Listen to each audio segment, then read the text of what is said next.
Okay, in this video, we're going to find out the area of the shady region. And as we can see, here we have a circle with the equation r is equal to 3 sine theta. And here we have a corduroy with the equation r is equal to 1 plus sine theta. Well, we need to first find out for what angle theta will these two curves intersect. And to make that happen, I will have to set 3 sine theta to be equal to 1 plus sine theta. So that's how we can find out the point of intersections. Well, minus this on both sides, we get 2 sine theta equals 1. Divide the 2 on both sides, we're looking at sine theta equals 1/2. And now you have to think about sine of what angle will give you 1/2. Well, you can just draw the reference triangle real quick. One possibility is that you can have positive y, positive r, right? So it's just positive y right here, 1. And then the r is in fact 2 like this. And you have a special right triangle, and this angle here is pi, which is a 30-degree angle, so it's pi over 6. That's very nice. So the first possibility is when theta is equal to pi over 6. And in fact, that's going to be this right here. My picture is not perfect, but that's the angle pi over 6, right? And we also have to consider the other one. The other one is on the other side, because the y has to be positive 1. So we can also draw it like this.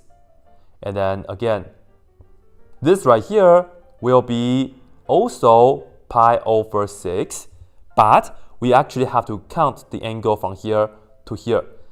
The whole thing is pi. This is pi over 6 already, so pi minus pi over 6, we get 5 pi over 6. And that's the second angle that we are going to use, right? So that's the idea. So here we go. You have to remember the formula. We have the area that's equal to, of course, it's the outside minus the inside, and the outside has this for the equation. So we will just put down the integral. Theta 1 is pi over 6, and theta 2 is 5 pi over 6. Good. And then the inside rise, we will have that 1/2. Don't forget about the 1/2. And we multiply by this, and you square that. So we have to enter 3 sine theta, and we square that, okay? In the meantime, because we also have to subtract the inside, and the inside is this equation. So we just go ahead and subtract. Minus, again, 1/2. And if you want to separate this into two integrals, that's fine too. Up to you. But because the integration will go from pi over 6 to pi over 6 as well, we can put them together in just one integral. Anyway, we subtract and we have the 1/2. The formula is 1/2 times r squared.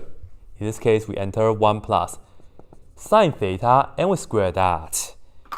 And we have d theta like this.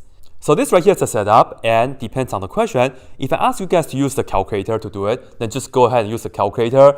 And let me tell you though, the answer to this right here is nicely equal to pi, which is nicely equal to 3.1415 and all that, right?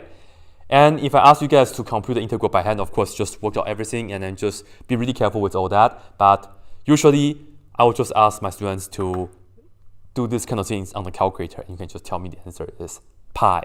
And yeah, that's it.